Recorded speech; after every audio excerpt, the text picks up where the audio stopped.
자, 우리가 문해력이라고 하는 게 중요하다고 하는 거는 학교 교육에서 또는 유치원 교육에서도 문해력이라는 것에 기초가 가는 것이 중요하다고 하는 거는 우리가 부정할 수는 없죠. 여기서 문해력이라는 게 문자 교육을 얘기하는 건 아니고요. 사람이 문자 교육을 포함해서 뭔가 말을 듣고 이해하고 또 내가 문제를 해결할 수 있고 문해력이 문제 해결력은 아니지만 정보를 받아들이고 정보를 표현할 수 있는 능력을 우리가 통상적으로 문해력이라고 합니다. 예전에 문해력에 있어서 가장 중요한 게 뭐였을까요? 초등학교까지 올라가면 아이들이 문해력이 높다라고 하는 아이들은 뭐를 알고 있어야 될까요? 뭐를 잘해야 될까요? 뭐 읽고 쓰고 이런 거 잘하면 문해력이 높다고 하죠. 읽고 쓰고 그리고 여러 가지 우리가 빼먹을 수가 있는 게 뭐냐면 말하기도 문해력에 사실 들어가요. 왜냐하면 아까 제가 말씀드렸던 정보를 받아들이는 것도 중요하지만 내가 생각하고 있는 거를 표현하는 것도 문해력에 포함이기 때문에 사실은 말하기가 엄밀히 따지면 문해력이 들어갑니다. 근데 예전에는 이렇게 우리가 받아들이는 방식이 보통 책이나 글로 이루어졌기 때문에 주로 아이들의 독서 능력 그리고 책을 이렇게 읽는 능력이 굉장히 강조돼서 여전히 중요합니다. 그런데요, 요즘에 아이들이 옛날에 그래서 이렇게 서책으로 들어가고 아직도 여전히 학교에는 이렇게 책으로 가르치잖아요. 그래서 뭐 제가 아까 말했던 것처럼 쓰는 것도 중요한데 근데 이제 요즘에는 이런 말이 나오고 있어요. 디지털 리터러시라는 말이 사실은 이제 이거를 지금 트렌드라고 하기에는 이미 몇 년 전부터 디지털 리터러시라는 게 굉장히 중요했습니다. 그냥 사전에서 나온 인터넷에서 검색해서 사전에서 나온 얘기는 뭐냐면은 디지털 시대에 필수적으로 요구되는 정보 이해 및 표현 능력, 디지털 기기를 활용하여 원하는 작업을 실행하고 필요한 정보를 얻을 수 있는 지식과 능력을 디지털 리터러시라고 합니다. 왜 이런 말이 나올까요? 간단합니다. 사실 여러분들이 재작년까지만 해도 아날로그와 디지털, 아직 나는 디지털보다 아날로그가 더 본질적인 것 같고 디지털은 뭔가 삭막하면서 본질을 흐리는 게 있다라고 하시는 분들이 되게 많았어요. 그래서 디지털에 대한 거부감을 갖고 계셨는데 생각을 해보면 코로나 이전에도 교육 이전에 사람들이 일하는 작업 방식을 보면 혹시 여러분 이게 어떤 직업군이 일하는 방식인지 혹시 아세요? 이게 어떤 직업을 검색하면 나와요? 모르시겠죠? 왜 모르시겠냐? 거의 대부분의 직업이 이렇게 일하기 때문에 모르시겠는 거예요. 이게 작가예요, 작가. 작가가 일하는 거고요. 요거는 지금 디자인 일러스트 아티스트가 초안을 써가지고 지금 상업 디자인을 하려고 컴퓨터로 작업을 하고 있는 모습이고 그 다음에 음악 하시는 분들은 뭐 그냥 다 디지털로 넘어갔다고 생각하시면 돼요. 왜냐면 음악을 저장하고 레코딩하고 편집하는 방법은 디지털이 아니면 불가능하기 때문이죠. 그리고 사회의 대부분의 스토리텔링이 영상이 주된 매체가 되고 있는 거 우리가 부정할 수 없는 사실인데 이건 코로나에서 일어나지고 있던 일이 아니라 이미 벌써 10년 전, 15년 전부터 변화되고 있던 모습이죠. 여기서 우리가 주목해야 될 점은 작가, 디자이너, 음악가, 스토리텔러 가장 아날로그적인 영역을 하고 있는 사람들이 벌써 먼저 디지털로 갈아탔다는 거예요. 우리가 생각해야 할 건 뭐냐면은 아날로그가 더 본질적이고 디지털은 뭔가 조금 도구적이면서 삭막하다고 느낄 것 같은데 근데 엄밀히 따지면 우리보다 더 아날로그적인 사람들이 디지털로 갈아탔다는 걸 생각을 해보면 디지털이 아날로그의 본질을 무조건 훼손한다는 것 같습니다. 물론 선생님들은 유치원 아이들을 다루시는 분들이기 때문에 당연히 아이들과 관계에서 디지털보다 사람과 사람 사이의 따스한 그런 관계가 더 중요한 건 절대 부정할 수 없는 거고요. 선생님들이 가장 잘 하셔야 되고 많이 하셔야 되는 게 그렇게 아이들과 아이들끼리 아날로그적으로 면대면 하는 거라는 사실은 여전히 변하지 않을 거고 앞으로도 변하지 않을 거예요. 그런데 제가 드리고 싶은 건 제가 디지털 리터러시를 말할 때 오늘 여러분들을 위해서 준비한 게 두 가지 측면이 있어요. 하나는 여러분들이 교사로서 필요한 디지털 리터러시, 교사로서 학부모들이나 학생한테 해야 될 디지털 리터러시고 하나는 그냥 여러분들이 교사란 직업을 그냥 떠나고 지금 우리가 살아가는 한 명의 시민으로서 디지털이라는 거를 안 배울 수 있나? 안 쓸 수 있나? 라고 하는 의문입니다. 자, 여러분 한 2, 3년 전부터 어때요? 이거 생겼죠? 이거 뭐라고 하죠? 이거 키오스크라고 합니다. 잘 기억해 두세요. 두 번째 시간에 퀴즈 할 건데 키오스크인데 2, 3년 전까지만 해도 매장 가면 하나 있고 아직도 작은 매장 가면 하나 있어요. 그쵸? 이거 처음에 좀 불편하지 않았어요? 불편했죠? 그래서 어떻게 했습니까? 많은 분들이 저 이거 안 했으니까 그냥 여기서 주문하면 안 되고 받아줬어요. 그쵸? 근데 요즘에 역시 컴퓨터집 가보면 자, 이게 지금 제가 맥도날드 가갖고 한쪽 면만 찍은 거 8개 있더라고요. 제가 봤는데 8개 있더라고요. 그리고 매장 직원한테 주문하면 안 받아줍니다. 그래서 물어보니까 지금 현재 규정이 안 받아주게 돼 있대요. 키오스크 저렇게 깔아놨기 때문에 이렇게 되게 돼 있대요. 특히 옛날 옛날에는 이것 갖고 불만이 많았는데 코로나 딱 터져버리니까 이제 더 이상 사람들도 연세 드신 분들도 불만을 토로할 수 없는 상황이 되었습니다. 인정하시죠? 자, 얼마 전에 극장을 갔어요. 직원이 데스크에 한 명 있는데 역시 마찬가지로 티켓을 끊어주진 않더라고요. 다 이렇게 키오스크로 돼 있고요. 심지어는 대부분의 사람들은 키오스크를 안 거치고 하더라고요. 스마트폰에서 들어가 버리니까 저를 충격에 빠뜨렸던 사실은 그 옆에 있는 매장이었습니다. 네, 느끼셨겠지만 팝콘 매장도 키오스크로 변해가 오죠. 예, 그러니까 여기서 발생되는 거 뉴스에도 나왔는데 사실 이게 되게 어려운 건 아니에요. 자기가 먹을 거 하고 누르고 터치하고 수량 조절한 다음에 결제하기 누른 다음에 결제하면 되는 건데 요것 때문에 주문을 못 하시는 분들이 많아진다라고 하는 뉴스 기사를 보신 적 있을 거예요. 물론 여러분들 중에 그런 분들은 지금은 없을 거라고 생각을 하지만 사회가 변화되는 속도, 우리의 삶이 변화되는 속도를 보면은 뭔가 점점 디지털화 돼가고 있습니다. 삭막하긴 한데요. 코로나 시대에 어쩔 수가 없고요. 사장 입장에서는요. 비용이 절감됩니다. 직원 쓰는 거. 예, 한 번 사는 상태에서 유지가 되니까요. 예, 그래서 이런 걸 생각해보면 우리가 그냥 시민으로서 가져야 될 디지털 의식, 그러니까 문해력이라는 게 결국 왜 필요했냐면은 우리가 일상생활에서 겪는 문제들을 해결하기 위해서 필요했잖아요. 근데 지금 다가올 세계가 지금 이미 펼쳐지는 세상이 우리가 디지털을 다루지 못하고서는 어떤 삶의 가장 기본적인 문제도 해결하지 못하는 시대가 되어가고 있는 거예요. 예, 저희 집 앞에 저희 딸아이가 가장 좋아하는데 저희 딸아이가 아까 초등학교 1학년이라고 했죠?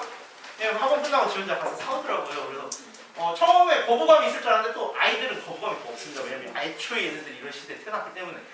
자, 그렇게 됐고요. 여러분, 자, 제가 가장 많이 쓰는 앱입니다.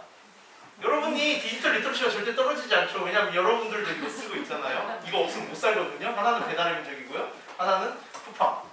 네, 제가 살고 있는 지역에 그렇게 막 상점이 많지 않아서 대부분의 물건들은 쿠팡으로 하고 있고요. 마찬가지로 요즘에 코로나 때문이기도 하지만 배달의 민족을 주로 쓰고 있어요. 우리가 음식을 주문하거나 물건을 얻는 방식도 디지털로 변화되고 있다는 사실. 그래서 우리는 이미 디지털로 둘러싸인 세상에 살고 있습니다. 자, 그리고 또 한번 가볼게요. 저도 저희 아이한테 책 많이 읽힙니다. 책 많이 읽히고 책 읽는 거 무엇보다도 좋아하는데요. 저희 아이는 아무리 책 많이 읽어도 결국은 어느 시간은 이렇게 유튜브도 보고요. 그 다음에 디지털화된 북을 봐요. 근데 저희 아이만 그런 게 아니라 요즘 아이들이 많이 이렇게 넘어오고 있습니다. 여러분 또 느끼시잖아요. 유치원 애들인데 유튜브 많이 보고. 저는 다만 유튜브로 영어 동화 주로 보여주는 편이고 영어 동화는 아니지만 영어 많이 보여주는 편이고 디지털 북은 적극적으로 활용하는 편이에요. 왜 활용하는지 조금 이따 나옵니다. 그래서 사실은 이제 우리가 정보를 얻는 방식도 디지털화된 게 되게 많고요. 근데 우리가 생각보다 색안경을 끼고 있어서 그게 장점이 있을까라고 하는 생각들이 되게 많이 있고 또 어떤 부분은 몰라서 못 쓰고 있는 부분도 있어서 오늘은 바로 그런 부분들을 한번 짚어주고 가려고 합니다. 자, 오늘이랑 그 다음에 다음 주 토요일 하는데 대부분 실습이에요. 그냥 제 시간 처음 1시간 하고 한 10분, 20분 정도만 지루하지만 강의니까요. 자, 근데 강의도 듣다 보면 편하긴 해요. 실습하는 것보다. 그렇죠? 예. 그리고 어디 가서도 말하는데 그렇게 지루하게 하는 편 아니에요. 말이 빨라가지고 정신이 없대요. 그러니까 아마 그래서 디지털 리터러시를 어떻게 여러분한테 안내해드릴까 하다가 3가지 파트를 나왔어요. 첫 번째는 자, 디지털 여러분 유치원에서 안 쓸 수 있나요? 유튜브 안 쓸 수 있어요? 아예 안 쓸 수는 없죠? 선생님들 바쁘신 거 다 하는데 하다가 저희 아이 선생님도 보니까 열심히 하시다가 어느 순간에 아이들 버스 타기 전이나 이럴 때 유튜브 틀어주시더라고요. 그거 갖고 뭐라고 할 거 없습니다. 왜냐면 되게 좋은 장르들 많이 피워주시더라고요. 근데 우리가 교사로서 뭘 알아야 되냐면은 안전한 미디어 공간이라는 개념을 확실히 해야 돼요. 안전한 미디어 공간이라는 게 뭐냐면 유튜브에 대해서 한번 얘기해 볼게요. 왜냐면 전 세계 사람들이 가장 많이 쓰는 플랫폼이니까. 자, 유튜브를 아이들에게 맡긴다라고 하는 거는 이수인 에누마라고 하는 어떻게 보면 사교육 업체 대표인데 이분이 되게 어떻게 보면 공익을 위한 사교육 업체 대표인데 이분이 이 얘기를 하더라고요. 아이들한테 유튜브로 뭘 보라고 한다는 것은 독버섯이 가득한 방 안에서 너 거기 들어가고 샌드위치 네 먹을 거면 꺼내와라고 말하는 것과 똑같다고 얘기를 하더라고요. 유튜브에는 굉장히 좋은 자료들이 많습니다. 그쵸? 여러분들을 도와주는 좋은 자료들. 저는 보니까 핑크퐁은 저도 알고 있었는데 얘가 베이비버스인가요? 얘 베이비버스인가 하고 얘가 주니키즈인가요? 이거는 유치원 선생님 통해서 알았어요. 왜냐하면 주니톤인가? 왜냐하면 저는 핑크퐁을 보여줬는데 나머지는 안 보여줬는데 얘가 집에 와가지고 팬다 2마리가 놀고 있는 게 있다는 거예요. 야 그거 뭐야 했더니 이거야 해가지고 찾아냈더니 내용이 괜찮더라고요. 유치원에 선생님 보여줬다는 건 집에서 보여주다 말았는데 선생님들이 안전교육과 인성교육과 그 다음에 음성동화에서 이걸 많이 쓴다라는 걸 알았습니다. 즉 선생님들이 핑크퐁이나 뭐 베이비버스나 뭐 여러 가지 중에서 아이들에게 보내줬을 때 되게 괜찮은 채널 자체는 어느 정도 인지하고 계신다라는 거죠. 그게 바로 디지털상에서의 안전한 공간에 대한 첫 번째 스텝이에요.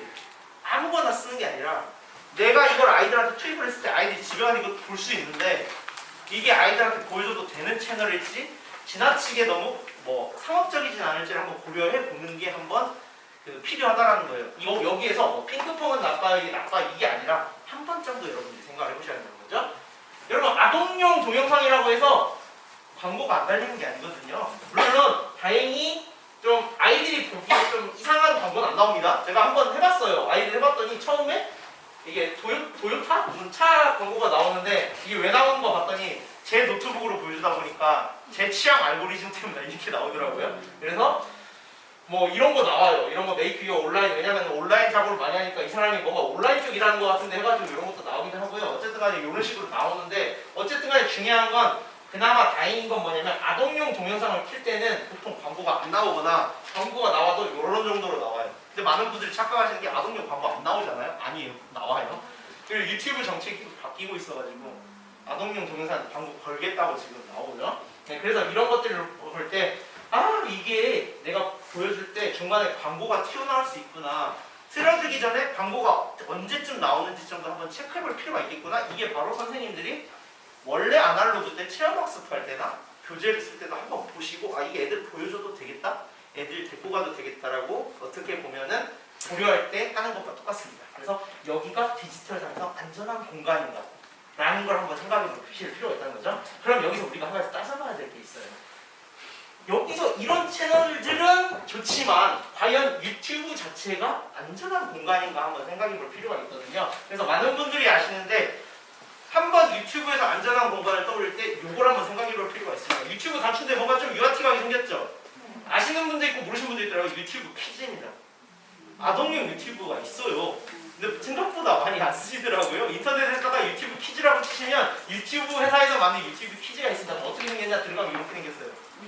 유튜브에서 나오는 아동용 동영상 다 나와요. 보시면 여기 보니까 키키묘메 있고 뭐 다 있죠. 대충 딱 보니까 핑크퐁도 있을 것 같고 다 있어요. 여러분들이 아마 교육용으로 쓰시는 거 다 있을 겁니다. 근데 여기에 차이점은 어른용 동영상이 일체 추천되지 않습니다. 광고도 없고요. 그러니까 디지털상의 안전한 공간을 생각했을 때 딱 하나 쓰던 거 그대로 쓰시되 유튜브 성인용 채널을 하지 마시고 유튜브 퀴즈를 쓰시는 습관을 가져가는 것도 어떻게 보면 작지만 아이들에게 유튜브에 대해서 디지털 안전한 공간에서 누가 쓰는 첫 번째 스텝이 될 수 있는 거죠. 그럼 애들은 분명히 집에 가고 엄마한테 이럴 겁니다. 엄마 우리 선생님이 쓰는 유튜브는 이거 아니라 좀 뭔가 더 귀엽던데 그러면 여러분들이 학부모가 전화해서 물어보고 이렇게 얘기할 수 있어. 그게 이러해서 유튜브 퀴즈를 저희 학교에서 보여주고 있고 유치원에서 보여주고 있고요. 학부모님도 가급적이면 아이들 유튜브 퀴즈를 보여주시면 좋을 것 같아요. 이렇게 교육을 할 수가 있는 거죠. 그래서 이런 부분들에 대한 게 바로 디지털상에서 안전한 공간입니다. 그래서 디지털 리터러시의 첫 번째는 뭐냐면 안전한 공간, 양질의 정보와 안전한 정보가 어디인지 아는 게 디지털 리터러시의 첫 번째예요. 선생님이 아셔야 거. 자, 두 번째는 이겁니다. 아마 여러분들 되게 잘하고 계실 것 같은데 교사 학부모 정보 교류가 어떻게 보면 저도 교사 입장에서 되게 귀찮기도 하고 내가 이렇게까지 해야 되냐라고 생각했을 때가 있었는데 지금 시대는 그렇지 않죠. 학부모들은 정보를 요구하고 있고요. 그 정보가 음성 언어나 그냥 문자 언어로만 된 연구가 한 게 아니라 진짜 어떻게 하고 있는지 사진과 영상 자료를 원합니다. 그러다 보니까 여러분들 대부분 뭐 플랫폼 쓰시죠? 뭐 밴드를 쓰신 분인데 유치원은 주로 제가 알기로는 뭐 카톡 쓰시는 데도 있는데 제가 아이를 보낼 때 저희 유치원은 키즈노트를 쓰더라고요. 키즈노트. 예, 어쨌든 간에 뭐든 이렇게 쓰실 겁니다. 그래서 이렇게 아이의 정보를 오고 이렇게 선생님과 이렇게 소통을 하는데요. 자, 중요한 건 이게 지금 현재 거스를 수 있는 대세냐? 그렇진 않은 것 같아요. 그쵸? 왜냐하면 안 해주면 되게 서운해하고 안 해주면 비교하고 심지어는 뭐냐면 제가 보니까 이거 유치원 선생님들이 진짜 잘해요. 그래서 어떤 문제가 발생되냐? 초등학교 올라오면 이 학부모님들이 유치원에서는 이렇게 해줬는데 왜 초등학교에서는 안 해줘요? 라는 민원에 저희가 시달리고 있는 거 봐서는 이미 이 부분은 유치원 선생님들이 훨씬 더 잘하고 계신 걸로 사례가 됩니다. 참고로 이건 저희 아이의 지금 초등학교 카톡을 가져왔어요. 그래서 그냥 카톡에 아니라 밴드를 가지고 왔어요. 근데 이제 제 아이가 유치원일 때는 이렇게 저도 퀴즈 2020년 유치원이죠. 이렇게 해서 되게 학부모 입장에서 보니까 아무래도 되게 만족감을 느낄 수밖에 없죠. 아이가 뭐 하고 있는지 보이고 아이와 뭐 하고 있는지를 봄으로써 아이한테 너 오늘 뭐 그렸더라? 그거 왜 그렇게 그렸어? 대화할 수 있는 거리를 주다 보니까 유치원과 가정의 연계가 되게 잘 되는 점이 저는 되게 만족스러웠어요. 근데 이걸 불만족스럽다고 말하는 학부모님들은 없었죠. 그런 면에서 학부모의 그러니까 정보 공유에서 이런 사진과 영상을 내가 추출할 수 있는 그런 어떻게 보면 문해력은 사실 이제 되게 중요한 부분이죠. 이게 무슨 말이냐면 여러분 글로 쓰시는 건 잘하잖아요. 아이가 오늘 어떻게 생활했고 아이가 어떤 성격을 갖고 있는지 잘하시는데 이거를 생각보다 더 쉬울 것 같은데 사진과 영상으로 그걸 담는 게 문법이 달라요. 생각보다 어떻게 사진과 영상으로 얘가 행복했는 걸 담을 것인지 얘가 열심히 하는 걸 담을 것인지 그러면 국어에서는 그게 형용사, 동사 그리고 명사를 이렇게 잘 써서 했다면 사진이나 영상에서는 어떤 구도로 찍었고 어떤 앵글로 찍었고가 엄청 전문적일 필요는 없지만 그래도 그냥 단체 사진 찍는 것보다는 좀 필요할 때가 있어요. 그렇죠? 그래서 이런 부분들도 어떻게 보면 디지털 리터러시의 범주가 들어가는 거죠. 왜? 영상과 사진이라는 정보를 만들어내는 방법을 내가 익히는 거거든요. 자, 이제 올해 초등학교 아이를 보냈죠. 자, 학교에서 뭐라고 날라왔냐면은 당연히 코로나니까 학부모 입학 설명회를 하는데 안 하고 줌으로 하겠습니다. 근데 저는 이때까지 줌으로 한 게 대단하다고 생각을 안 한 게 코로나 터지고 나서 저 어제도 9시부터 11시 30분까지 줌으로 회의하다 왔거든요. 그러니까 일주일에 줌 회의가 한 3번 잡혀요. 네, 잡혀서 별로 안 괜찮은데 선생님들 안내장이 막 엄청 비장하게 온 거예요. 우리는 지금까지 한 번도 시도해보지 않았던 거 어마어마한 걸 시도할 것이고 한꺼번에 두번 했는데 딱 당일날 터지니까 생각보다 학부모님들한테 별 안내 없었는데 다 들어와셔가지고 이게 학부모 총회를 했거든요. 근데 그랬더니 그 다음날 바로 안내장이 오는데 감동을 한 거예요. 학교에서 뭐냐면 실시간 학교 설명 하나의 역사가 되어갖고 근데 여기서 추출할 게 뭐냐면은 역대 최고 많은 학부모님들이 참여해 주셨다는 거예요. 그러니까 무슨 말이냐면 자 여러분 잘 생각해보세요. 코로나 시기를 겪었고요. 지금 유치원 학부모들의 나이가 평균적으로 보면 여러분들보다 훨씬 어리고 저보다 어립니다. 이 세대가 디지털을 받아들이는 방식, 물론 다문화도 있고 해서 어려운 분들도 있지만 디지털을 받아들이는 방식에 대한 거부감과 능숙도는 우리보다 나을 수도 있습니다. 무슨 말이냐면 제가 이거 했을 때 좀 웃겼던 게 뭐냐면은 학부모들끼리 좀 잘 알거든요. 저 소규모학교를 보냈어요. 잘 아는데 우리는 줌이랑 다 써서 이미 쓸 줄 알고 이미 사회에서 그거 말고 박물관 프로그램 이런 게 다 줌으로 이렇게 때문에 줌을 쓸 줄 아는데 되게 학교에서는 우리 학부모님들이 줌을 쓸지 모를 거니까 되게 조심스럽게 느껴지는 느낌이 들었고 줌 운영하면서 저는 푹 했죠. 이분들 많이 안 해보셨구나. 되게 능숙하지 않게 느껴진 게 뭐냐면은 근데 이분들이 역량이 떨어진 게 아니라 뭐냐면은 자기가 못하니까 남도 못할 거라고 생각했던 거예요. 하면 별거 아닌데 자기가 못하니까 학부모님들 못할 거라고 생각을 했는데 사실 제가 느꼈던 건 뭐냐면은 선생님보다 학부모님들이 훨씬 더 빨리 들어왔어요. 학부모님들이 어떤 식으로 들어왔냐 원래는 못 오셨던 분이 직장 주차장에 가서 자기 차 안에서 이렇게 딱 접속하셔가지고 하신 분도 계셨고 아이가 빨리 끝나고 보니까 아이랑 같이 접속해갖고 하시는 분도 계셨고 그 부분에 대해서 학교가 되게 검토를 했는데 제가 여기서 드리고 싶은 건 뭐냐면은 디지털이라는 게 나쁠 줄 알았는데 생각보다 확장성을 높여주기도 하더라고요. 더 많은 사람들이 참여할 수 있게 하더라는 거. 그렇게 안 된다면 우리가 그렇게 제대로 기회를 열어주는 것 또한 교육자들이 할 일이라는 걸 한번 느꼈어요. 만약에 저도 전남에서 농촌 지역에서 근무했기 때문에 당연히 그 지역에서 이렇게 했을 때 많은 학부모님들이 참여할 거라는 보장은 없는 건 저도 알고 있어요. 근데 중요한 건 뭐냐면은 그 이전에 바빠서 못 오셨던 분들도 계실 건데 어쨌든 방향은 그분들과도 이런 식으로 소통할 수 있는 것을 우리가 유도하긴 해야 된다는 거죠. 그러려면 교사가 어떻게 해야 될까요? 여기에 대한 부담감과 거부감이 없어야 돼요. 이거 별거 아니라는 거 알아야 돼요. 그래서 오늘 줌을 어떻게 개설하고 하는지 보여줄 거고요. 자, 그래서 학부모 상담 끝나고 학부모 총회 끝나고 다음 주에 학부모 상담도 선생님이 이렇게 해주시더라고요. 아이 심리 검사를 이렇게 보면서 이렇게 일치하는데 사실 이제 프론트에 못 가기도 했지만 AD 자료를 이렇게 딱 해가지고 지금 보니까 선생님이 해주려고 애들 거 다 이렇게 해놨더라고요. 저희는 되게 좋았어요. 그래서 막 이것저것 이야기하고 하는데 이런 것들이 좀 더 이제 잡혀간다는 느낌을 받을 수 있었고 그래서 이제는 저희가 그 말을 했어요. 선생님 학교에서 앞으로 코로나 끝나도 이런 방식으로 하실 건가요? 저희는 좋아하는데 그랬더니 저희도 지금 학교에서 느끼는 게 코로나가 끝나도 못 오신 학부모님들은 그냥 온라인으로 할 거래요. 예, 예.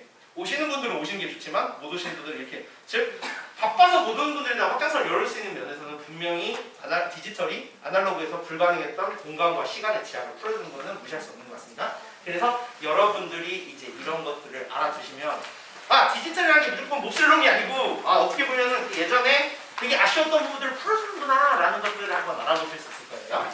자, 세 번째입니다. 자, 아까 첫 번째가 뭐였냐면 첫 번째가 뭐였죠? 제가 까먹었어요. 그렇죠. 첫 번째가 공간, 안전한 공간이었고요. 제가 만들어놓고 제가 까먹었네요. 그 다음에 이제 영상이나 이렇게 교사, 학부모 간의 정보 교류 이런 것들이 되게 중요하다고 해요. 원래는 사실은 초등대학으로 강의를 하면은 교사와 학생 간의 정보 교류도 되게 중요하다고 나오는데 지금 여러분들 유치원 아이들을 가르치기 때문에 교사가 올린 걸 학생들이 반응할 수 없잖아요. 그렇죠? 그래서 그 부분을 뺐습니다. 세 번째는 블렌디드 있잖아요. 블렌디드가 뭐죠? 섞는 거죠. 섞는 건 뭐냐면은 자, 디지털을 지금 가르치는 디지털 리터러시를 가르치는 강사 입장에서 디지털로 다 전환하라고 말하는 게 아니에요. 저도 여전히 아이한테 책은 아날로그를 읽히는 게 더 가치 있다고 생각을 하고 아날로그 책을 많이 읽힙니다. 근데 중요한 건 블렌디드는 뭐냐면요. 분명히 디지털에 장점이 있다는 거예요. 여러분들이 그 장점을 알고 있으면 수업 때 투입하는 자료를 한번 섞을 수가 있어요. 자, 한번 봐볼게요. 코로나가 터지고 나가지고 여러분 딱 이거 유치원은 이러지 않았지만 이제 초등은 이제 요로 하고 있죠. 광주나 서울은 아직도 이렇게 하고 있는 거 아시죠? 물론 매일 하는 건 아니고요. 격주를 하고 있는데 이게 이제 1년 지나다 보니까 어떻게 되면 애들이 다 익숙해져 버렸어요. 그러니까 이제 이렇게 잘해요. 그래서 저희 학교가 제가 있는 학교에서 영광 중앙초등학교 이제 들어가 있거든요. 그래서 전담 들어가는데 애들이 선생님 왜 우리는 온라인 안 해요? 광주에 있는 친구들이 온라인 좋다던데 이제 이런 말이 나오기 시작했어요. 학교 나오기 싫으니까. 이렇게 되는데 저는 작년에 뭘 겪었냐면 이제 작년이 저한테 이제 최고 힘든 한 해였는데 7살, 유치원 7살인데 4월달부터 6월달까지 유치원이 이제 셧다운이 됐죠. 그래도 전남은 더 빨리 들쳐있지만 광주는 생각보다 늦었거든요. 셧다운이 됐죠. 처음에 할 거 없으니까 뭐 했어요? 야 EBS라도 봐라. EBS에 그나마 1학년이 바꿀 것 같아서 1학년 지금 호랑이 선생님이 보고 있는데 딱 봐도 야 열심히 듣고 있지 않죠? 그렇죠? 열심히 듣고 있지 않죠? 영상이라는 게 지가 보고 싶은 거 볼 때는 좀 그렇지만 근데 이제 유치원에서 한 5월 되니까 키즈노트로 유튜브 링크가 뜨더라고요. 뭐 도화 같은 거 선생님이 평소에 이런 거 보여주셨다는 걸 이때 많이 알게 됐는데 근데 중요한 건 그래도 잘 보는데 어차피 유튜브에서 영상 리페어 하는 게 유치원 애들 때 보는 거기 때문에 한 10분 이하로 끝나잖아요. 그러니까 제가 얘를 4월부터 7월까지 제 영광 소프트웨어 센터를 데리고 다녔거든요. 왜냐하면 소프트웨어 센터 체험학습이 다 취소되니까 애기는 맡길 데가 없고 육아는 제가 해야 되니까 데리고 다녔어요. 근데 유치원에서 이걸 주니까 고맙긴 했는데 이거 다 하는데 30분이 안 걸리더라고요. 나머지 시간은 오로지 저희 몫이었어요. 설명하는 거는 이제 이 슬라이드 이후 5장이 만드는데 이거는 교사로서 여러분들에게 알려드리는 정보입니다. 메인 플랫폼에 가면 뭘 많이 하냐면요. 여러분들이 교사 생활을 하시다 보면 아무래도 내가 정보를 얻어야 되잖아요. 지금 정보가 엄청 홍수같이 범람하는 시대라서 어디에서 정보가 지금 돌고 있고 좋은 정보가 어딘지 모르면 되게 뒤쳐져요. 그래서 지금 초등교사들이나 중등교사들한테 나온 얘기가 이번 코로나 때 학생 간의 격차가 커진 거에 대해서 그 미디어는 되게 걱정을 하고 있지만 실제로 이렇게 지금 학교에서 같이 전학공부하고 해보면은 이 코로나가 터지고 나서 교사들 사이에 그 격차 발생하는 게 이게 디지털의 문제가 아니라 그 아날로그적인 문제에 격차가 발생하는 게 예전보다 두드러졌다는 얘기를 하거든요. 왜 그런지 얘기해 드릴게요. 자, 이거 연수원 계시는 분들한테 들으면 좀 기분 안 좋을 수도 있는데 저도 여기에 썼을 때니까 아는데 저는 페이스북을 해요. 제가 왜 페이스북을 하냐면은 제가 듣고 싶은 연수는 전부 다 페이스북에서 그 신청을 받아요. 그러니까 무슨 말이냐면 저는 지금 애플이랑 같이 일을 하고 있고요. 그다음에 학교에 380대 태블릿 PC를 선생님들이 학생들이 쓰고 있어갖고 요거 서버 관리를 해야 되고 관리를 해야 되는데 이런 게 사실은 이제 교육청이나 이런 데에서 하는 연수에는 없잖아요. 그러니까 제 필요에서 이런 게 하는데 이런 게 기업체 연수들 되게 많거든요. 그러니까 기업체 연수들은 보통 페이스북이나 온라인 SNS를 통해서 연수생을 모집하기 때문에 페이스북을 내가 글을 안 쓰더라도 맨날 들어가 봐요. 그럼 여기 보면은 이 사람 뭐 이런 거 하긴 하겠구나라는 걸 느낄 수 있지만은 제가 글을 거의 안 올리는데 연수 추천하려고 계속 터치를 합니다. 왜냐하면 상당히 양질의 정보가 전 세계에서 가장 많이 사람들이 이용하고 있는 SNS인 페이스북에서 돌기 때문입니다. 그래서 페이스북을 하고 있고요. 그래서 이제 공간 혁신 요즘에 학교 공간 재구축 많이 하잖아요. 그래서 그런 거 관련된 정보도 페이스북에서 다 줍니다. 그래서 여기라고 하고요. 그리고 되게 재밌는 게 뭐냐면 우리가 그동안에 연수라고 하면 어떻게 느꼈냐면 연수원 와서 가거나 아니면은 뭐 아이스크림 연수원 아니면 원격 연수원에서 플래시 파일로 듣던 연수생활 있죠. 요즘에 뭐 어디로 홍보할 수 없으니까 연수원에 가보면은 요런 창이 있어요. 무슨 창이 있냐면은 예전에 연수는 뭐 15시간, 30시간이었는데 아니 나는 15시간, 30시간 하는 건 아니고 줌 사용 방법 알고 싶어. 한 2시간 들으면 될 것 같은데 그거 연수를 교육청에서 기다리는 게 아니라 여기서 선생님들이 보면 1,000원, 15,000원, 200원 있죠. 해가지고 토요일날 몇 시 해갖고 요걸 걸어요. 그럼 들어가가지고 줌으로 2시간 운영하는 연수가 선풍적인 인기를 끌고 있어요. 왜 선풍적인 인기를 끌고 있냐면은 연수를 듣는 연수생 입장에서는 부담 없이 내가 필요한 걸 찾아 들을 수 있어요. 자, 그리고 강의자 입장에서는요, 내가 연수원에 나가갖고 막 말할 정도는 좀 전문성 안 되는 것 같고 조금 주셨는데 어떤 한 기능적인 거는 실천해가지고 많이 뭐를 알고 있어요. 요걸 풀고 싶은데 연수원 네트워크도 안 되고 그리고 또 뭐냐면 내가 갖고 있는 한 2시간, 3시간 분량이라서 내가 연수원 가갖고 이걸 연수하겠다고 말하기도 민망한 사람들이 여기다가 그걸 해요. 그래서 줌으로 모아요. 근데 재밌는 게 뭐냐면 이거를 하니까 이분들이 생각보다 네트워크 커뮤니티가 활성화되는 게 요거 보통 방 안에 60명 들어오고 막 40명 들어오거든요. 사용한 사람들이 많다 보니까 어떻게 보면 여기서 이분들의 스트레스가 오히려 더 높아지는 거예요. 그러니까 유튜브가 마치 지금 TV 방송국 메인 플랫폼보다 더 많은 사람이 보는 것처럼 요즘에 제 주변의 사람들은 전부 다 연수 이런 방식으로 듣고 있어요. 그래서 여러분들이 어떻게 보면 전체적인 개론을 듣고 싶어가지고 이 흐름을 듣고 싶을 때는 연수원에서 좋지만 어떤 단기적인 기능을 배우고 싶고 이게 뭔지 좀 맛을 보고 싶다. 아까 제가 단테의 신곡을 유튜브로 본 것처럼 맛을 보고 싶다면은 이런 데 가서 저렴한 가격과 저렴한 시간과 연수원까지 가지 않아도 되는 접근성을 통해서 접근을 하셔서 여기에 내가 좀 더 깊이 배우고 싶으면 연수원 연수를 들으시면 됩니다. 이런 게 열려 있어요. 이게 한 군데만 열려 있는 게 아니라 뭐 업체별로 따지면 뭐 티처빌 아이스크림 연수원 모두 다 열렸어요. 다. 잘 보면 아이스크림 연수원에서는 센티브라고 한 것 같고 그 다음에 뭐 티처빌에서는 센동네 해가지고 잘 보시면 뭔가 선생님들이 모인 커뮤니티에 가보면 이게 있습니다. 그래서 이렇게 되고 있는데 부러웠던 게 뭐냐면은 여기서 진짜 아시는 분이 한 분 계셨는데 이분이 막 이렇게 남들 앞에서 막 강의하는 분 아니에요. 근데 이제 코로나 터졌을 때 줌으로 온라인 해야 되니까 줌을 개설했는데 한 번에 60명이 들어오더래요. 근데 한 분당 10,000원씩 수강비를 받았대요. 이게 외부 강의거든요. 그러면 60명 한 번 토요일 날 했는데 60만 원이 가격으로 들어올 거예요. 근데 그걸 25회 하셨어요. 25회. 예, 그러니까 뭐냐면은 부업져서 하셔도 어마어마해가지고 제가 물어봤어요. 선생님이 가장 많이 버시는 분 작년 몇 프로 했더니 요걸로만 2,500만 원 버셨어요. 예, 그래서 이런 말씀드리면 좀 그렇지만 메인 플랫폼이 이렇게 있는데 여기서 왜 제가 돈 얘기를 하냐면 돈이 된다는 게 뭐예요?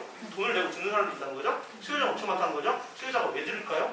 아까 말했던 이유 때문에 듣는 거예요. 접근성이 가깝고 부담이 없으면서 듣고 여기서 되게 재밌는 게 뭐냐면 이 사람들은 어쨌든 간에 돈 벌고 파는 기업 입장이잖아요. 그게 어떻게 했냐면은 강사로 딱 들어가잖아요. 그러면은 원래는 기본 5%를 떼요. 사람들이 25명이 많으면 25만이면은 5%를 떼는데 이거를 직무연수 시간으로 그거를 넣게 할 수가 있어요. 뭔 말인지 아시죠? 연수 들으면 나이스 들어오게 할 수 있어요. 얘네 연수니까 가능할 거 아니에요. 그렇게 하면 15%를 떼더라고요. 어쨌든 간에 그런 시스템들이 지금 메인 플랫폼이 아닌 곳에서 활발하게 되고 있다는 거는 되게 지금 놀라운 변화인데 왜냐하면 지금 사회 전체가 그러고 있거든요. 자, 여러분 봐보세요. 메인 플랫폼이었던 공영방송의 시대가 가고 있고요. 유튜브의 시대가 오고 있고 그다음에 넷플릭스 같은 게 지금 어떻게 보면 미디어를 사람을 지배하고 있죠. 그리고 또 생각을 보면 이마트, 광주에서 동광주 이마트가 폐점했거든요. 20년 만에. 예. 그 뭐냐면은 지금 대형 마트들이 어떻게 보면 메인 플랫폼 마트들이 다 폐점 수순을 받고 있는 이유가 온라인 시장으로 메인 플랫폼 가버리니까 이렇게 되고 있는데 전 세계적으로 보면은 산업 구조도 그렇습니다. 지금 원래 우리가 하고 있는 메인 플랫폼이라고 했던 시대가 사실은 메인 플랫폼이라고 하는 게 뭐가 문제냐면은 유동성이 떨어지거든요. 왜냐면 거기는 보통 메인 플랫폼이 점점 안정성이에요. 법규를 잘 지키고요, 준수하고요 하니까 되게 양질의 정보가 있고 안전한데 문제는 시대에 빨리 딱딱딱 따라가지를 못하잖아요. 그럼 그건 어디가 할 수 있어요? 유튜브 같은 어떻게 보면은 개인 플랫폼에서는 더 돼요. 근데 대신에 단점은 전문적이지 못할 수 있고 거짓말이 있을 수 있다는 건데 어쨌든 그 장단점을 모두 다 우리는 다 상충하면서 살아가야 되니까 그래서 이런 지금 현상들이 일어나고 있다는 거고요. 제가 아까 교사가 왜 영양 격차가 벌어지고 있냐면은 자 이런 거예요. 방금 전에 저 쉬는 시간에 저를 이제 슬로우 리딩 독서 모임에서 보셨다고 오신 분이 계셨는데 슬로우 리딩 하고 있는데 여러 모임을 하고 있거든요. 코로나 터지니까 그 모임이 다 어떻게 스타트했죠. 근데 어떻게 됐냐면 제가 얘기를 해드릴게요. 원래 여러분들 유치원 선생님들이시기 때문에 학교에 보통 유치원 선생님이 선생님밖에 없잖아요. 그러니까 학교에서 커뮤니티 전학공해도 초등학교 선생님들한테 힘이 별로 만나서 뭐 얘기할 것도 없고 그러잖아요. 그래서 선생님들 뭐 하세요? 막 뭐 연구회 같은 거 하셔가지고 뭐 한 달에 한 번 모이시거나 두 달에 한 번 모이시거나 하죠. 제가 하는 모임들도 보통 한 달에 한 번씩 모여요. 왜냐하면 초등교사라고 별로 다를 게 없는 게 아니라 같은 관심사를 가진 사람이 학교에 별로 없기 때문에 결국은 내가 어떤 분야에 대해서 열심히 공부하려면은 분야에 관심 가진 사람들이 모여야 되기 때문에 지역 모임과 반대예요. 전국구 모임을 해야 보통 나도 배울 게 있어요. 그래서 전국구 모임들 많이 하고 있는데 전국구 모임이다 보니까 어때요? 모이기도 부담스럽고 비용도 많이 드니까 한 달에 한 번, 두 달에 한 번 했거든요. 근데 코로나 딱 터져버렸어요. 안 되니까 어떻게 했어요? 줌으로 했죠. 줌으로 하다 보니까 다들 하는 얘기가 원래 이거 돈도 안 들고 안 가도 데서 좋고 생각보다 좋고 막 시간 내기도 편한 게 뭐냐면 보통 9시예요. 왜냐면 제 나이 때 사람들이 다 애기 키우니까 애기 재우가거든요. 그래서 어제도 9시부터 11시 30분까지 했는데 이번 주만 줌 회의를 3번 했으니까 이게 다 다른 모임이었거든요. 근데 하니까 다들 뭐가 되냐면은 원래 이거 만나기가 부담이 없네 하니까 뭐냐면 한 달에 한 번 있던 모임이 주에 1회, 주에 2회로 바뀌기 시작하는 거예요. 왜냐면 집에 끝나고 와갖고 퇴근해갖고 하면 되니까 부담 없으니까 하면 되고 돈 안 드니까 부담 없고 하다 보니까 어떻게 됐냐? 과거보다 훨씬 더 소통이 많이 되는 거예요. 예, 그러다 보니까 어떻게 돼요? 성장하죠, 같이. 근데 중요한 건 뭐냐면 이게 디지털 때문에 성장한 게 아니죠. 이 사람들과 훨씬 더 많이 이야기하기 때문에 성장하는 거죠. 근데 애초에 이유가 저희 학교에서 제 그 동료들을 보면 애초에 디지털은 이거 하는 거 조금 이따 배워보시면 되게 쉬울 거예요. 이미 다 하실 수 있는데 문제는 뭐냐면 원래 내가 커뮤니티를 통해서 배우지 않으신던 분들은 원래 오프라인 커뮤니티를 안 했으니까 온라인 커뮤니티를 돌리지도 않았을 거고 그러니까 온라인 커뮤니티를 안 하시겠죠. 그러니까 일주일에 3번, 4번 모임을 해가지고 성장하는 선생님이 계시고 여전히 한 달에도 한 번도 성장하지 않는 선생님이 계시고 한 달에 한 번 모임하시는 계시고 이 격차가 옛날보다 훨씬 더 세가 되거든요. 이게 뭐냐면은 산업구조에서 보면 보통 경제든 교육이든 뭐가 발달되기 시작하면은 다 같이 성장하긴 하나 격차는 늘어나요. 근데 지금 그게 애들뿐만이 아니라 선생님들 사이에서도 분명히 발생하고 있다. 물론 우리가 누가 더 뛰어난 교사고 누가 더 안 뛰어난 교사다라고 할 수는 없지만은 분명히 어떤 선생님 예전보다 폭발적인 속도로 성장하는 선생님들이 굉장히 많이 늘어나고 있는 건 사실이고요. 근데 예전과 비슷한 템포로 그냥 머물러 계신 분도 많다는 거죠. 그래서 여러분들이 디지털을 디지털로 받아들일 게 아니라 연결로 받아들이셔야 돼요. 내가 학부모랑 연결되고 초등 같은 경우는 학생과 연결되고 교사와 교사 간에 연결이 되는 매개의 통로가 디지털이다. 그것이 그동안에는 받아들이는데 굉장히 뻑뻑했는데 코로나 때문에 이게 어쩔 수 없는 방법이다 보니까 다들 일로 넘어와 보니까 생각보다 깊은 바다인 줄 알았는데 무릎까지밖에 안 오는 거죠. 그래서 다들 이렇게 하고 있어요. 그래서 제가 하고 있는 모임들의 대부분은 코로나가 끝나도 병행하기로 했습니다. 전국구 모임이니까 모이는 거 돈 많이 드니까 같이 모이는 거는 분기에 한 번, 나머지는 다 온라인으로 만난다. 앞으로도 그렇게 하자. 왜? 온라인이 그렇게 나쁘지 않더라고요. 자기가 거기에 대한 동기를 갖고 있는 상황이거든요. 그래서 이런 변화를 선생님들이 알고 계시는 게 이게 좋을 것 같아서 한번 가져왔고요.